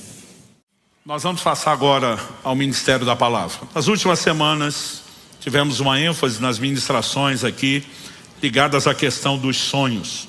Eu vou falar um assunto parecido, mas usando outra nomenclatura, né? Quero falar a respeito de alvos, quero falar a respeito de metas que precisam ser perseguidos. E mesmo quando falamos dos sonhos, por mais se pregue, se fale, né, a gente sempre tem o cuidado de, por um lado, reconhecer que é uma linguagem que Deus trabalha. A Bíblia diz que Ele opera em nós o querer e o realizar segundo a sua vontade. Então, o Deus que nos leva a executar projetos, Ele desperta primeiro anseios, desejos. Isso não significa que necessariamente todo sonho que alguém tenha seja algo relacionado com o plano ou o propósito de Deus. E normalmente há uma maneira de você discernir isso, né? Os sonhos que provêm de Deus, como aquele que você vê na vida de José, e ali nós estamos falando de um sonho profético literal, Deus revelando o futuro, o lugar onde iria levá-lo, a posição de governo onde ele estaria, normalmente nos coloca numa posição de nós servirmos os outros. Quando normalmente estamos sonhando com algo, né, onde o único propósito de chegarmos lá é o nosso benefício, é sermos servidos em vez de ser servidos, nós precisamos questionar se isso não é apenas resultado de uma ambição humana, em vez de estar alinhado com o plano e o propósito de Deus. Então que Deus nos ajude a estabelecer os devidos filtros para que a gente, discernindo aquilo que Ele tem, né, corra atrás disso. Eu quero tomar como ponto de partida hoje da minha ministração Filipenses capítulo 3, versos 13 e 14, que diz assim: irmãos, quanto a mim, não julgo havê-lo alcançado, mas uma coisa faço, esquecendo-me das coisas que ficam para trás e avançando para as que estão diante de mim, prossigo para o alvo, para o prêmio da soberana vocação de Deus em Cristo Jesus. Paulo não apenas usa uma expressão prossigo para o alvo. Alguns domingos atrás preguei uma mensagem aqui intitulada, corra pelo prêmio, e a gente viu que a palavra prosseguir significa literalmente correr, perseguir, um dos significados dela é perseguir, e o apóstolo Paulo estava dizendo que ele perseguia um alvo. O tema da minha mensagem hoje é perseguidores de alvos, pessoas que entendem o alvo e se movem da forma correta, com toda a intensidade, clareza de propósito que deveriam nessa direção. Quando ele diz esquecendo-me das coisas que para trás ficam, está dentro de um contexto. Ele diz, eu ainda não cheguei lá, ainda não alcancei a plena maturidade, mas eu não me prendo a qualquer tropeço do passado, nem às limitações do presente. Estou de olho no lugar de uma transformação plena, da maturidade que será alcançada. Basicamente, Paulo estava falando de foco. Ele estava dizendo, eu não vou colocar os olhos no lugar errado, no que já passou, em qualquer tentativa errada ou frustrada. Eu vou colocar os olhos naquilo que ainda pode e será alcançado. E é importante que eu e você entendamos que Paulo não está apenas revelando ser um perseguidor de alvo. É o mesmo apóstolo Paulo que pelo Espírito Santo dizia, sede meus imitadores, como eu sou de Cristo. Romanos 15:4 diz que tudo quanto foi escrito para nosso ensino foi escrito. Até o testemunho de como Paulo perseguiu seus alvos, foi escrito para nosso ensino. E eu quero tomar isso, como um exemplo que eu e você precisamos abraçar em relação à nossa caminhada. Quando ele diz esquecendo-me das coisas que para trás ficam, é evidente que para perseguir um alvo, você precisa desviar os olhos de outras coisas. De coisas que passaram, de coisas que estão acontecendo, de alvos errados que podem ser propostos ao longo do caminho. E eu quero apresentar essa mensagem em cima de uma construção de 3 tópicos. Na primeira delas, eu quero falar dos diferentes tipos de alvos. Em segundo lugar, uma advertência para que haja cuidado com as distrações. Em terceiro e último lugar, eu quero trazer um encorajamento para que você lute para alcançar as suas metas e entenda a importância de cooperar com Deus, mesmo naquilo que Deus sinalizou ser um alvo alcançado. Ao longo da ministração, eu separei algo que não faço sempre, que é a citação não só de gente cristã, mas até de alguns dos pensadores gregos. E de forma alguma a gente coloca essas coisas no patamar da palavra de Deus, nem de longe dá para dizer, que tenha o peso que a palavra de Deus tem na minha e na sua vida. Mas ao fazer essas citações, o que eu quero é te mostrar que aquilo que eu e você já devíamos fazer, porque a palavra de Deus nos orienta. Pessoas que foram consideradas sábias, pelo menos na perspectiva humana, já conseguiam pela observação do comportamento reconhecer isso, sem ter uma clareza de direcionamento divino como nós temos. Então, se eles já entendiam que isso era sábio, eu e você, quando reconhecemos o que Deus fala, temos uma responsabilidade ainda maior. E uma frase atribuída a Sêneca, um grande pensador, ele dizia, nenhum vento sopra a favor de quem não sabe para onde ir. Nós precisamos entender que na nossa vida, na nossa existência, nós precisamos caminhar com senso de propósito, com senso de direção. E eu quero começar falando dos diferentes tipos de alvos, porque não há uma coisa só. Quando preguei aqui a mensagem Corra pelo Prêmio, uma das nossas abordagens foi o foco na recompensa. E o alvo principal, o grande, o primário, o mais importante, quando falamos a respeito de alvos, é a nossa salvação em Cristo Jesus. Quando o apóstolo Paulo está dizendo, eu prossigo para o alvo, ele está falando do quê? Do prêmio da soberana vocação, do chamado divino que eu e você recebemos. O apóstolo Pedro escreve em 1 de Pedro 1,8, a fim de que alcanceis o fim, o objetivo final da vossa fé, a salvação das vossas almas. Em Hebreus, no capítulo 12, nos versos 1 a 3, a Escritura diz assim, portanto também nós, visto que temos a rodear-nos tão grande nuvem de testemunhas, livremo-nos de todo o peso e do pecado que tão firmemente se apega a nós, e corramos com perseverança a carreira que nos está proposta, olhando firmemente para o autor e consumador da fé, Jesus, o qual em troca da alegria que lhe estava proposta, suportou a cruz, sem se importar com a vergonha, e agora está sentado à direita do trono de Deus. Portanto, pensem naquele que suportou tamanha oposição dos pecadores contra si mesmo, para que vocês não se cansem nem desanimem. Né? Nós vimos que quando o escritor fala de correr a carreira ou a corrida que nos está proposta, ele está falando de não cansar na corrida da fé. Em Hebreus 12:12 ele vai terminar dizendo: fortaleçam os joelhos trôpegos, as mãos cansadas ou vacilantes. Mas ele diz que um elemento de inspiração é ter os olhos fixos em Jesus, que é tanto o autor como o consumador da nossa fé. E a lógica que é apresentada é manter os olhos nele não apenas como nosso alvo principal, mas como nosso modelo. A Bíblia diz que em troca da alegria que lhe estava proposta, ele suportou a cruz.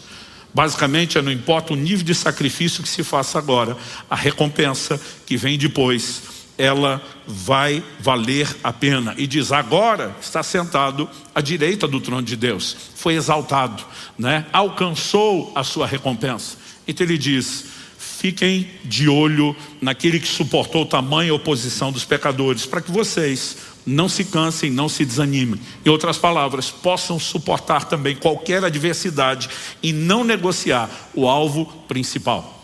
Eu tenho observado ao longo de anos em ministério pessoas, né, que em nome de quero alcançar um alvo ou uma meta de realização pessoal, elas estão sacrificando a realização eterna.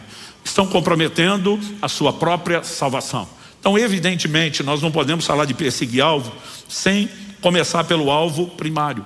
Agora, esse não é o único alvo. Nós temos outros que podem ser alcançados e que eles não são necessariamente divergentes, contraditórios, né? Eles podem ser alcançados e experimentados dentro desse mesmo combo do alvo maior, que é a salvação. Isso é o que eu e você precisamos distinguir, porque o grande alvo da vida cristã é para todo mundo. A Bíblia diz que Deus deseja que todos se salvem, mas Deus não lida só conosco por atacado, Ele lida conosco também como indivíduos, não apenas em relação ao chamado, a dons ministeriais, né, ou os dons do Espírito Santo, áreas de graça e como Ele deseja nos usar. Mas Deus pode fazer promessas para um que não fez para outro. Deus pode realizar coisas na vida de um que talvez não vá fazer exatamente o mesmo na vida de outro. Porque Deus não trabalha apenas conosco enquanto o pacote da raça humana. Ele tem questões que são generalizadas, mas Ele tem questões personalizadas. E um exemplo, né, disso para mim é Josué e Caleb, que receberam uma promessa pessoal. Uma geração inteira que sai do Egito, ela é responsabilizada por Deus por uma atitude de incredulidade e diz: nenhum de vocês vai entrar na terra prometida. Deus diz: a não ser Josué e Caleb, porque perseveraram em me seguir. Deus fala inclusive mais até sobre Caleb do que do próprio Josué, que iria liderar o povo a possuir a terra prometida. E em Josué, no capítulo 14, eu quero ler com vocês dos versos 10 a 14. Nós temos agora o Caleb falando o seguinte: e agora, eis que o Senhor me conservou com vida como prometeu. Você pode repetir comigo? Como prometeu. Ele está fazendo alusão a uma promessa. E diz: 45 anos se passaram desde que o Senhor falou essas palavras a Moisés, quando Israel ainda estava no deserto. E agora eis que estou com 85 anos. Estou tão forte hoje como no dia em que Moisés me enviou. A força que eu tinha naquele dia eu ainda tenho agora, tanto para combater na guerra como para fazer o que for necessário. Dê-me agora esse monte de que o Senhor falou naquele dia, pois naquele dia você ouviu que lá estavam os anaquins morando em cidades grandes e fortificadas. Se o Senhor Deus estiver comigo, poderei expulsá-los, como Ele mesmo prometeu. De novo, como Ele mesmo prometeu. Josué o abençoou, deu a cidade de Hebrom a Caleb, filho de Jefoné, para ser a herança dele. Por isso Hebrom passou a ser de Caleb, filho de Jefoné, o quenezeu, em herança até o dia de hoje, visto que havia perseverado em seguir o Senhor, Deus de Israel. Esse camarada, 45 anos depois, diz: eu estou mirando uma promessa pessoal que Deus me fez. Não só que eu entraria na terra, mas que Ele me deu um monte mais difícil, aquele do qual todo mundo diz que era impossível e que eu criei em Deus. Só não pude tomar posse na época pela incredulidade deles. Isso aqui é meu. Faz 45 anos que eu estou crendo. Faz 45 anos que eu estou esperando a promessa, né? E com a graça de Deus eu vou tomá-lo. E a Bíblia diz que assim foi. Muitas vezes nós temos elementos, né, que são muito pessoais. Deus pode prometer para um algo diferente do que prometeu para outro, que diz respeito não só ao propósito de cada um, mas a atitudes que cada um de nós pode ter diante dele. E não só o grande alvo da vida cristã, mas essas sinalizações pessoais, elas também devem ser perseguidas. Nós precisamos aprender, né, a gastar tempo com Deus, não apenas entendendo o que a palavra nos aponta como direção genérica para todo mundo, mas aquilo que é direção individual. Quando você lê a Bíblia, tem uma declaração lá: ide, fazei discípulos de todas as nações, pregue o evangelho a toda criatura. Significa que cada um de nós vai pisar em todas as nações para fazer discípulos, que cada um de nós vai pregar para toda criatura que está no mundo, enquanto indivíduos não. Isso é o cumprimento do que nós, enquanto igreja, corpo de Cristo, coletivamente podemos fazer. Mas enquanto indivíduos, às vezes nós podemos querer ir para uma área geográfica e o Espírito Santo dizer: não é aí que eu quero você é lá. Um exemplo disso está em Atos 16, quando o apóstolo Paulo intenciona, põe no seu coração que ele queria pregar na Ásia. Não acredito que Paulo estava errado, não acredito que era falta de percepção espiritual, porque no futuro a Ásia seria o palco principal do ministério de Paulo. Talvez ele já tivesse um direcionamento, só que a Bíblia diz que o sábio entende o tempo e o modo. Não basta apenas saber o que deve ser feito, nós precisamos discernir em Deus como e quando. E naquele momento, quando ele tenta pregar na Ásia, a Bíblia diz: o Espírito de Jesus o impediu. Eles tentam contornar a Bitínia. Vamos então começar a comer pelas bordas, como diria, pela beirada, como se faz com migal quente, como diria o mineiro. E de novo o Espírito de Jesus não deixou. O apóstolo Paulo vai orar e ele acaba tendo uma visão de um jovem da Macedônia, dizendo: passa a Macedônia e ajuda-nos. É a partir desse momento que, antes de entrar na Ásia, o apóstolo Paulo vai entrar na Europa. E porque ele obedeceu a Deus, o evangelho chegou a todos nós hoje no mundo ocidental. No futuro, a Ásia se tornaria o palco principal do ministério de Paulo, mas não naquele momento. E nós precisamos aprender a entender o que é que Deus tem para nós e seguir e perseguir essas direções, mesmo que as coisas não aconteçam no tempo e no formato que nós esperamos. Em agosto de 1993, me mudei para Curitiba, por uma clara direção de Deus, de que aqui deveria ser a base do nosso ministério. Eu fiquei morando aqui 5 meses, e Deus nos levou a Guarapuava, para o interior. Acreditava que ia pastorear ali por 1, no máximo 2 anos, fiquei 9 anos. Antes de voltar a Curitiba, ainda tive um direcionamento de Deus e passamos por Irati, onde plantamos a primeira alcance. Ainda fiquei ali mais 2 anos e meio. Eu voltei a Curitiba cerca de 12 anos depois, para completar aquilo que ele tinha colocado no meu coração. E muitas vezes você precisa entender o que é que Deus tem, né? A minha e a sua vida não vai ser guiada pelos outros. Nenhum de nós, mesmo que cremos nos dons do Espírito, acreditamos que profecias devam dirigir a vida de ninguém. Mas quando você tem clareza de entendimento do propósito de Deus, normalmente ele será confirmado por palavras proféticas. E eu lembro quando estava em Irati, aonde eu ia pregar pelo Brasil e o mundo, as pessoas me diziam: você sabe que Deus está te chamando para a capital do seu estado, você sabe que você tem no máximo 2 anos para mudar a Curitiba, você sabe isso, você sabe aquilo. Dizia: eu sei. E essas confirmações vão trazendo no seu coração clareza. Nós precisamos entender que Deus tem planos, que Deus tem alvos, e essas metas, elas precisam ser perseguidas, mas só serão perseguidas se forem discernidas. Agora, quem sabe aquilo que Deus está sinalizando vai ter combustível 45 anos depois, como Caleb, para dizer: eu vou alcançar aquilo que Deus me prometeu. Quem está entendendo, diga amém. Agora, nós estamos falando de promessas que começam no âmbito pessoal e que também tem o terreno ministerial. Em Atos 26, 19, o apóstolo Paulo está diante do rei Agripa, testemunhando sua conversão.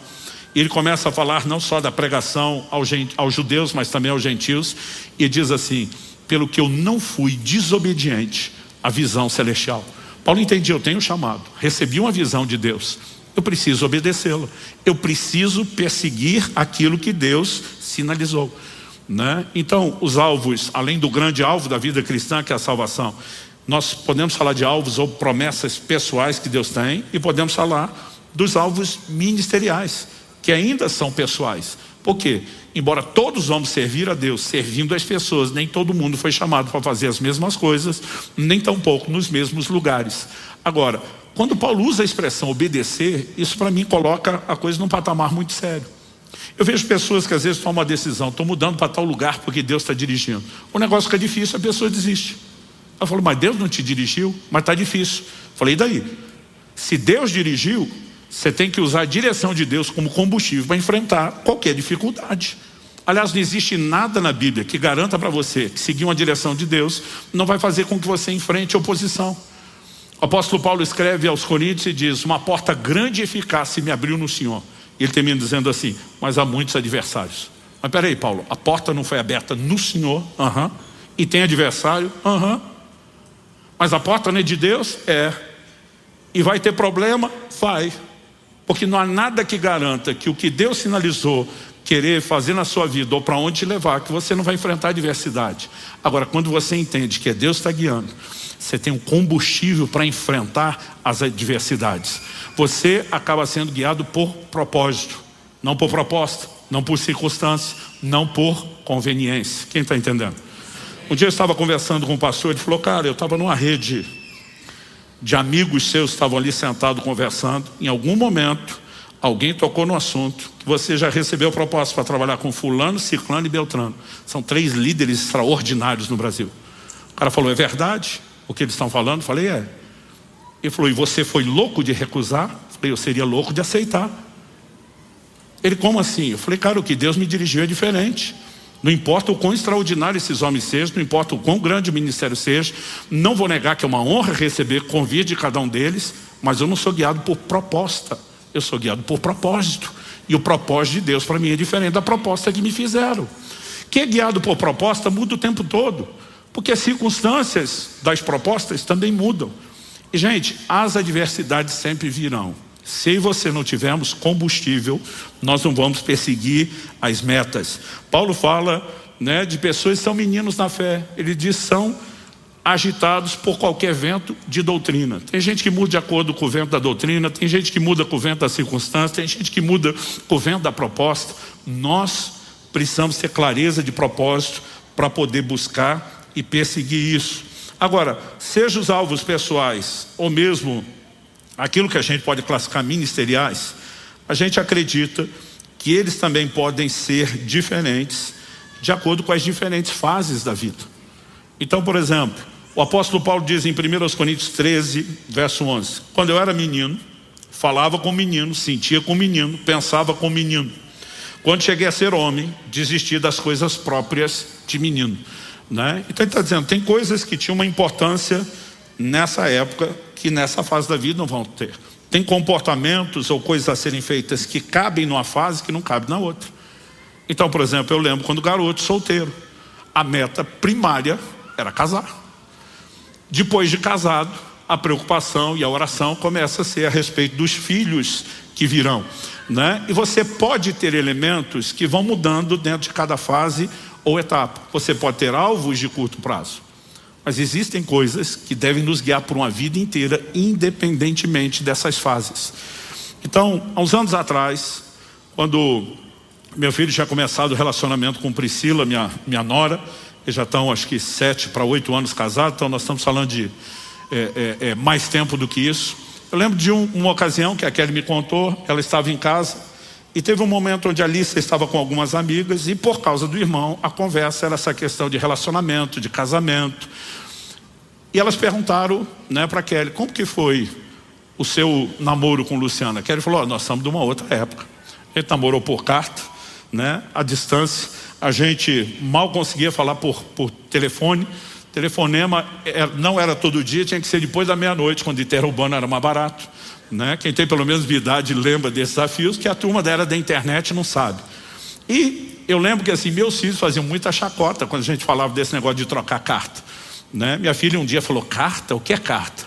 E aí meu filho respondeu, o Israel falou para a Lissa, Lissa, carta é como se você escrevesse um e-mail, em vez de você enviar, você imprimisse e fosse levar em mãos para a pessoa ler do outro lado. E eles ficavam brincando com isso. Mas quando que ele tocou no assunto, as meninas curiosas falaram, ela mencionou que ainda guardava as cartas. A gente pode ver como que eram essas cartas? Falou, claro, não tem nada, né, de muito pessoal privado aqui que não possa ser lido. E começou a mostrar e ler as cartas, algumas delas para as amigas da Alice. Quando eu voltei de viagem, ela foi contar a história, falou, olha, eu estou te falando isso porque aos 18 anos de idade, você já escrevia coisas de tudo aquilo que nós estamos vivendo hoje. É impressionante, como mesmo sem entender quanto tempo levaria, como seriam os detalhes do formato, você sempre soube para onde estava indo.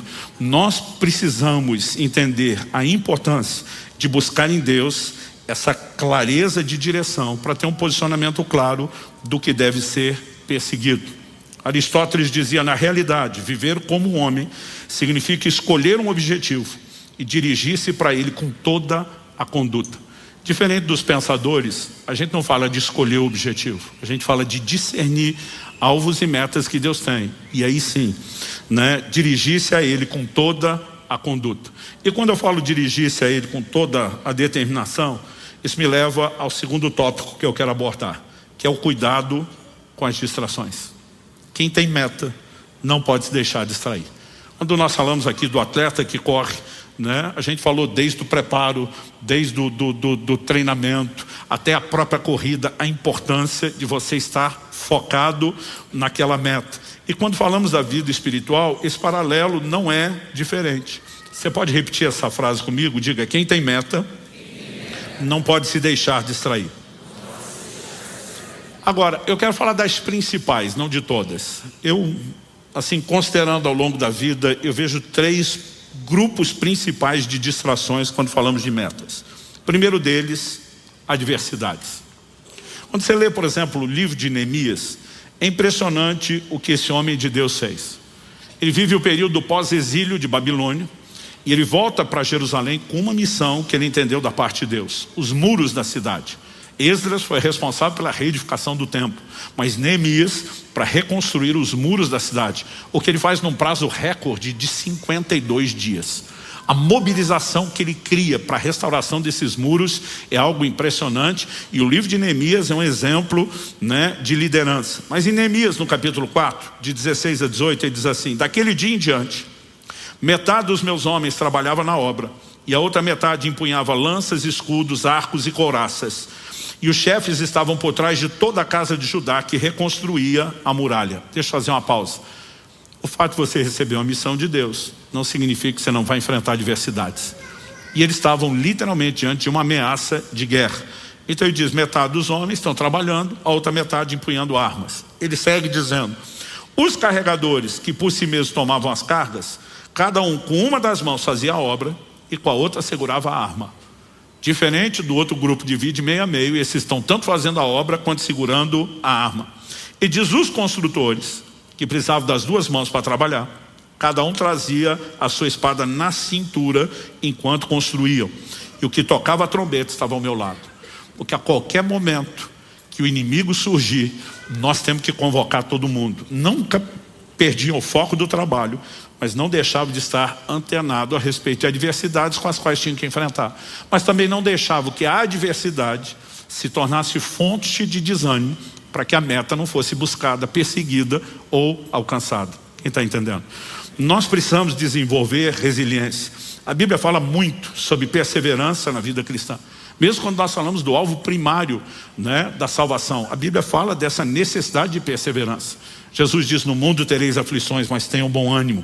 Eu venci o mundo. Eu e você vamos precisar desenvolver essa resiliência e aplicar fé e determinação. A meta será perseguida, o alvo será alcançado. Não importa o que surja durante o caminho, nós vamos ter um posicionamento firme em Deus. Agora, eu percebo que quem é guiado por proposta, ele muda o rumo de acordo com as circunstâncias. Está difícil aqui, agora eu vou para lá. Está difícil lá, agora eu vou para outro lugar ainda. Existem pessoas que elas não conseguem apenas seguir o propósito. Você vê que, por exemplo, Gênesis 26 fala que no momento de fome, onde a lógica era Isaac descer para o Egito, um lugar que havia abundância, o Senhor fala com ele, não saia daqui. Permaneça nesse lugar. E a Bíblia diz que no tempo da fome, Isaac prosperou. Porque a prosperidade, quando nós falamos do favor de Deus, ela não vai se manifestar porque você está no lugar certo, estatisticamente. O lugar certo é o lugar do direcionamento de Deus. E quando nós obedecemos, nós vamos ver o favor de Deus. Agora, quando você lê o livro de Ruth, você vê que a família de Elimeleque bate a fome, eles simplesmente se mudam para Moabe. Lá em Moabe foi só desgraça, apesar de não terem lidado com a fome, né? O homem acaba morrendo, os filhos acabam morrendo, mas estavam no melhor lugar para que tudo desse certo. Deixa eu te dizer algo, o melhor lugar para que tudo dê certo é o lugar da vontade de Deus para nós. E aí nós vamos ter combustível para enfrentar qualquer adversidade que surge. Mas eu tenho percebido que a distração não é apenas a adversidade. Alguns, eles são distraídos pelas propostas de outros. Vou voltar no mesmo livro de Neemias, capítulo 6, versos 3 e 4. A Bíblia diz: Sambalate e mais alguém tinha feito alguns convites para Neemias. Vamos conversar. Eram parte dos inimigos que se opunham à restauração dos muros, né? E o tempo todo estão chamando ele para conversa. O texto diz assim: por isso enviei-lhes mensageiros para dizer: estou fazendo uma grande obra e não posso descer até aí. Por que devo parar a obra para ir me encontrar com vocês? 4 vezes eles fizeram o mesmo pedido, mas eu lhes dei a mesma resposta. Quem tem foco não se deixa distrair pela proposta de outros, né? Eu lembro que no início do meu ministério, e a gente sempre entendeu com clareza um chamado de Deus para se dedicar não só à igreja local, mas também servir o corpo de Cristo. O Espírito Santo falou comigo: não atenda todo convite que você receber. Não é porque naturalmente uma porta se abriu que isso significa que eu quero que você esteja naquele lugar. Você tem que discernir isso. E eu lembro que depois de um tempo, de alguns anos, o Espírito Santo falou: eu te dei a direção, você não está obedecendo. Eu falei: mas eu não aceito todo convite. Ele falou: você só para de aceitar quando não cabe na agenda. Aí você não está discernindo, você só está impossibilitado de atender. Ele diz: enquanto tem espaço na sua agenda, você deveria buscar discernimento para cada convite que você recebe, né? Às vezes a gente analisa: aquele ali é amigo, é colega, é parceiro, aquele ali está fazendo tudo direitinho, aquele ali tem o mesmo propósito. A questão é: Deus tem isso para mim ou para você? Eu percebi que ao longo do tempo as pessoas que fazem um convite, elas têm algo em mente, o propósito delas. E elas veem que você pode ajudar a cumprir o propósito delas, mas nem sempre ajudá-las a cumprir o propósito delas é o seu propósito. Então tem pessoas que me chamam para algumas atividades que não cabe dentro daquela lista de prioridades que Deus estabeleceu para mim. E por mais que às vezes a pessoa seja alguém que você gostaria de atender, você vai ter que dizer: olha, não cabe. E tem gente que insiste, e a gente às vezes precisa aprender como Neemias, a continuar insistindo, né? Se o não que eu estou te dando é por conta de um propósito, não importa quantos argumentos você use, do lado de cá nada deve mudar. Senão daqui a pouco aí você, né? Nós estamos literalmente como um Balaão, né? Alguém chama: vem cá abençoar. Não, não vou. Não, mas eu aumento o preço. Eu vou. Qual é o propósito dessa pessoa? Ela não está sendo guiada, né, por um propósito da parte de Deus. Ela está sendo guiada por propostas. E pessoas são guiadas por propostas sempre vão acabar se perdendo. Falando inclusive das propostas, eu quero abrir aqui um outro desdobramento de uma distração, que é a necessidade de agradar os outros. Algumas pessoas, elas têm o dom de dizer não, mas outras pessoas têm a incapacidade de dizer não, porque elas se preocupam demais com o que as pessoas vão achar ou pensar. Mas olha o que Paulo diz em Gálatas capítulo 1, verso 10. Por acaso eu procuro agora o favor das pessoas ou o favor de Deus? Ou procuro agradar pessoas? Se ainda estivesse procurando agradar pessoas, eu não seria servo de Cristo. Paulo não está dizendo que a gente tem que ser desagradável com todo mundo, não é isso. Mas ele está dizendo que quem primeiro a gente tem que agradar é o Senhor que nos chamou. E às vezes o desejo de agradar alguém pode nos colocar numa rota contrária a agradar a Cristo. Não no sentido, às vezes, de princípio, mas de orientação, né? De clareza de propósito.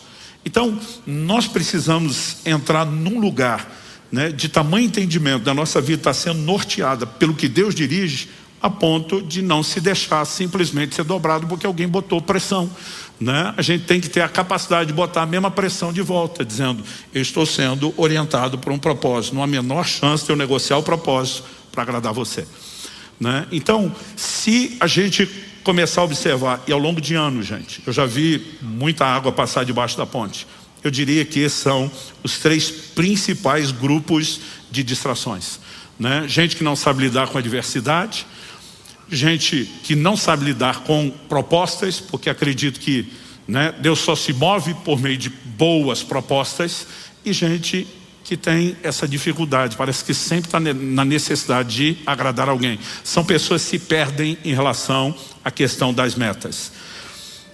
Citando mais uma vez Sêneca, o grande pensador, ele diz: temos, pois, de determinar qual deva ser o objeto do nosso querer, e a ele nos ater com perseverança. De novo, diferente dos pensadores gregos, a gente não determina sozinho o objeto do nosso querer. A gente discerne-se em Deus, mas depois persevera em buscar, né? A perseverança é uma virtude. Eu acredito que ela tem que ser desenvolvida, né? Eu sempre faço de vez em quando uma piada aqui, dizendo que eu me considero uma pessoa perseverante, determinada, obstinada.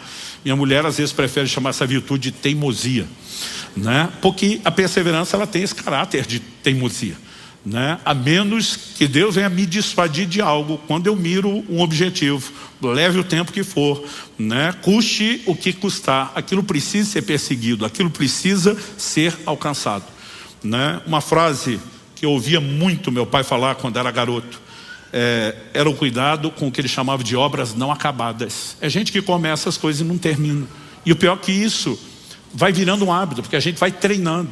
A pessoa começa a ler um livro, não termina, começa a fazer um curso, não termina, começa a fazer uma coisa, não termina. Dificilmente gente que não desenvolve no dia a dia tenacidade para ir até o fim nas pequenas coisas vai conseguir ficar firme quando falamos da meta de uma vida inteira. Mas nós precisamos cuidar com qualquer distração. E agora eu quero passar ao terceiro e último tópico: lute pelas suas metas. Eu digo suas, porque Deus distribui isso também de forma individual. Não quer dizer que é sua no sentido de você inventar sozinho, mas aquilo que você discerniu que Deus tem para você. Olha o que Paulo diz em 1 Timóteo, capítulo 1, verso 18. Essa é a admoestação que faço a você, meu filho Timóteo, segundo as profecias que anteriormente foram feitas a respeito de você, que, firmado nelas, nessas profecias, você combata o bom combate. O que é que Paulo está dizendo para Timóteo? Você recebeu palavras proféticas, Deus sinalizando o que Ele quer fazer na sua vida através de você. Então, firmado no que você ouviu e entende, consegue reconhecer, ter clareza de discernimento que é Deus sinalizando, lute por isso. Quando Ele está dizendo lute por isso, o que Ele quer dizer? Não é porque Deus falou, prometeu, que Ele vai fazer tudo sozinho. Se Deus fizesse tudo sozinho, não precisava nem falar ou prometer. Era só a gente esperar Ele fazendo e as coisas aconteceriam por si mesmo. E quando você olha para as Escrituras, você vai perceber que na vida de muitos dos homens e mulheres de Deus, às vezes nós temos promessas que são feitas muito tempo antes. Eu às vezes tinha dificuldade com isso. Eu dizia: Deus, não dá para prometer mais perto, para a gente não ter aquele problema de ansiedade, né? Eu não sei você, mas sempre fui desses, tudo tem que ser para ontem, com muita dificuldade de esperar. Às vezes eu dizia: por que o Senhor tem que fazer umas promessas tão distantes? Porque Deus não está apenas te mostrando aonde Ele quer te levar, Ele está te chamando a cooperar com Ele no processo. Então, eu e você precisamos entender que mesmo quando estamos falando de profecias pessoais, seja no âmbito da vida pessoal, ou pessoais no sentido de um ministério de cada um, né? Nós precisamos entender que Deus, ao sinalizar antes, está nos chamando a cooperar com Ele. Então, se a gente tem uma direção de que Deus vai nos levar para um lugar específico, a gente tem que se preparar para isso. Eu lembro de um camarada, né?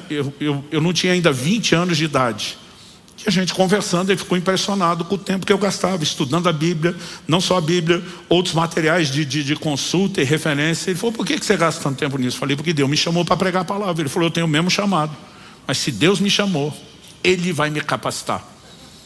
Até hoje ele nunca saiu do lugar, não fez diferença nenhuma por reino de Deus, né? Porque não existe esse negócio: Deus chamou, vai capacitar, vai fazer a parte dele, mas não vai fazer a sua.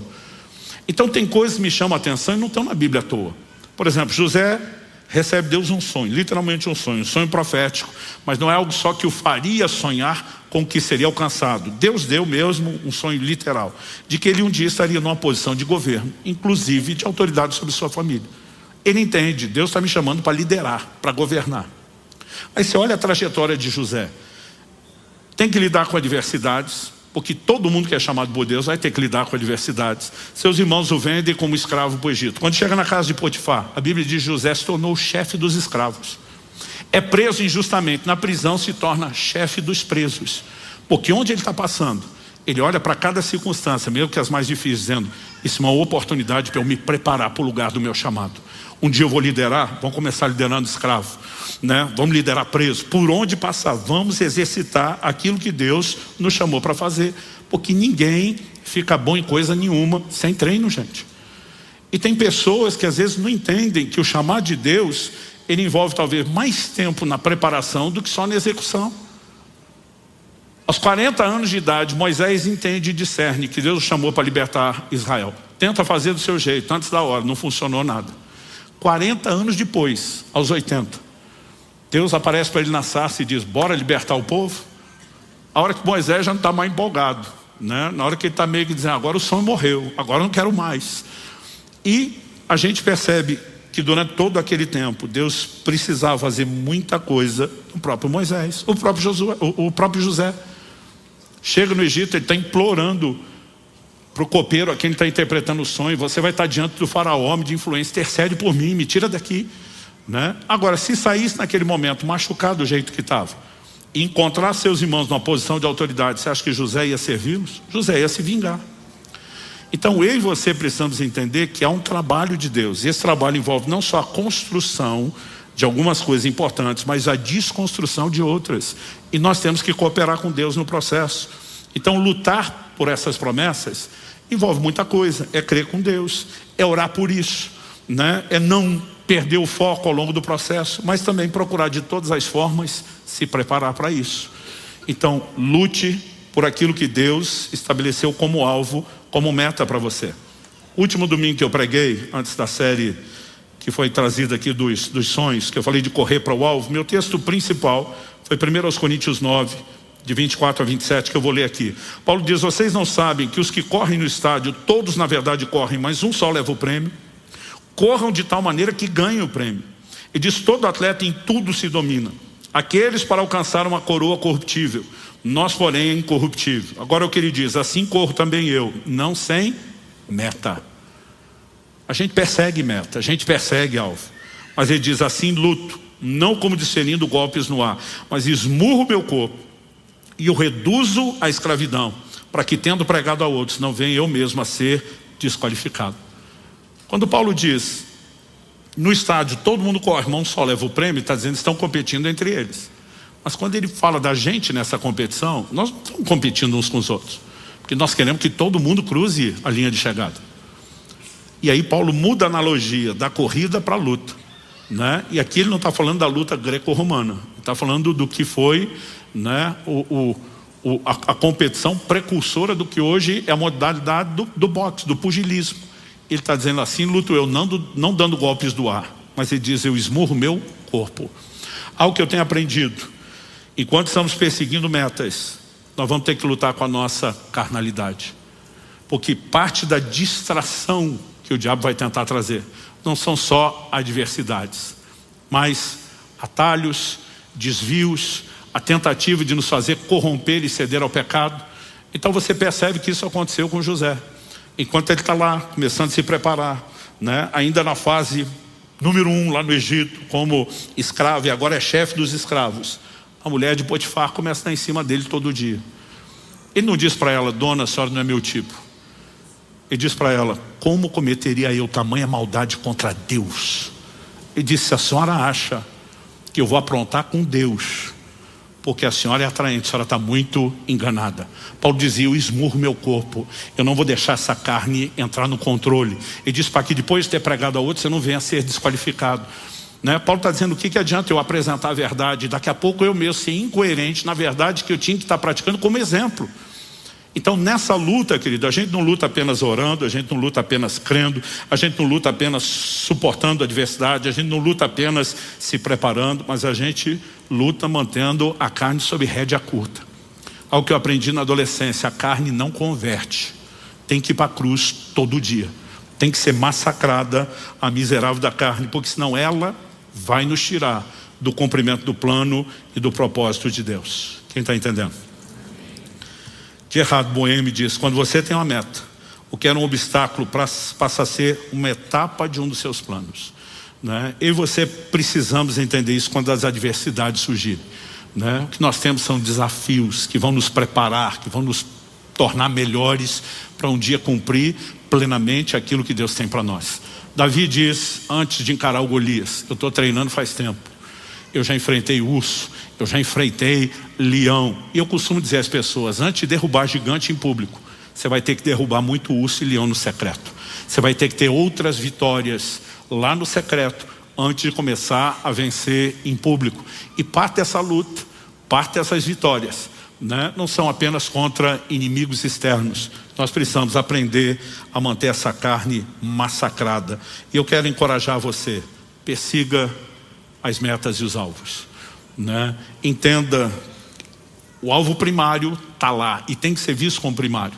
Eu vejo gente que em nome de, eu preciso ser feliz, ele está jogando fora uma alegria eterna toda por causa de um subalvo, que no fim das contas ele não vai alcançar coisa nenhuma. Mas mantendo os olhos no alvo primário, Jesus como autor e consumador da nossa fé, nós também precisamos entender que há algumas metas que talvez vão vir no âmbito pessoal, quer seja a vida pessoal ou ministerial. Nós vamos ter que cuidar com as distrações, vamos ter que lutar por isso tudo. Mas eu queria encerrar de uma forma prática, tentando te sugerir algumas coisas. A primeira delas, comece escrevendo aquilo que você já sabe que Deus tem para a sua vida. A gente nunca sabe tudo. Deus diz para Abraão, vai para uma terra que eu ainda te mostrarei. Traduzindo, enquanto você está indo eu vou mostrando. A Bíblia diz que a vereda do justo é como a luz da aurora, Provérbios 4,18. Vai brilhando mais e mais até ser dia perfeito. Então tinha coisa que lá, enquanto solteiro, eu entendia o resultado final, onde ia chegar. Mas não entendia processos. E muitas vezes as etapas, elas vão sendo reveladas ao longo da caminhada. Mas aquilo que nós já temos de clareza agora, precisa ser sinalizado. Eu uso a expressão escrever, mas eu sempre tentei me manter consciente disso de diversas formas, seja escrevendo, seja compartilhando com aqueles que são mais próximos, porque a gente precisa ter um senso de direção. Agora, siga também orando por aqueles desdobramentos ou alvos que você ainda não conhece.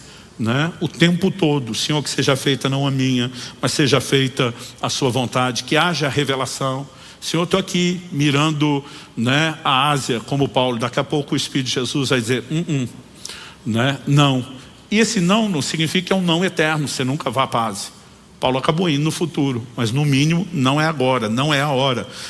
Agora, manter os alvos visíveis, visíveis, seja na clareza de pensamento, de mente, ou às vezes diante dos seus olhos mesmo. A Bíblia nos mostra Jacó riscando umas varas. Aquilo era muito mais para a fé dele, do que necessariamente algo que iria alterar a composição fisiológica do rebanho que estava procriando. Ele fez um acordo com Labão e estava aplicando fé naquilo que Deus iria fazer. E nós precisamos também desenvolver a resiliência.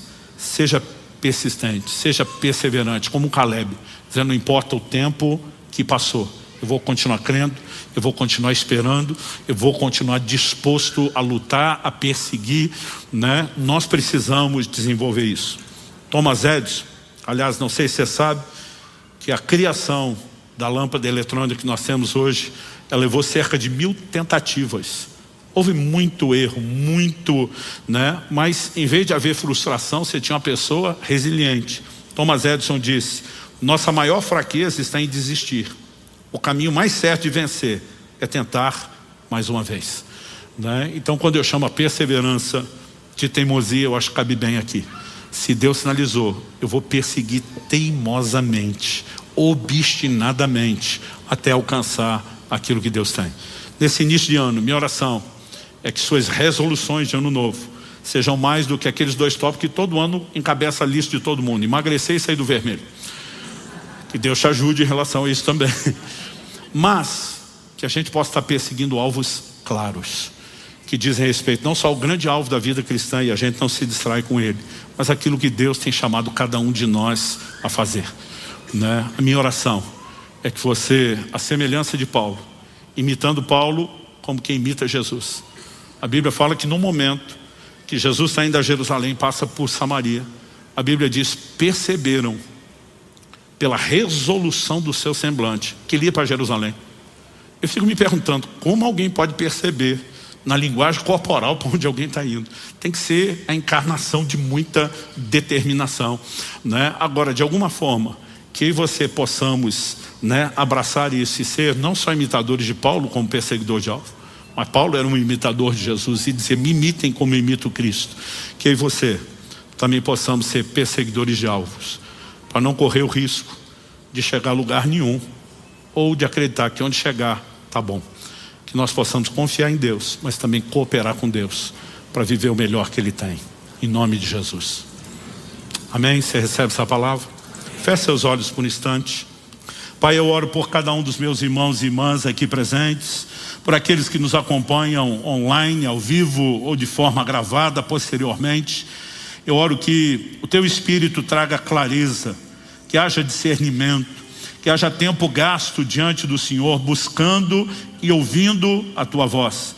Nós oramos que, além de toda a clareza de direcionamento genérico já nos apresentada por meio da Tua palavra, que cada um deles possa também, ó Deus, entender, discernir e buscar aquilo que é o Teu plano personalizado. Nós queremos ser perseguidores de alvos, gente que coopera com o Senhor, gente que não perde o foco, gente que não se desvia, gente que conserva-se firme, buscando, né, aquilo que entende ser não apenas um alvo pessoal, mas um alvo apresentado pelo Senhor.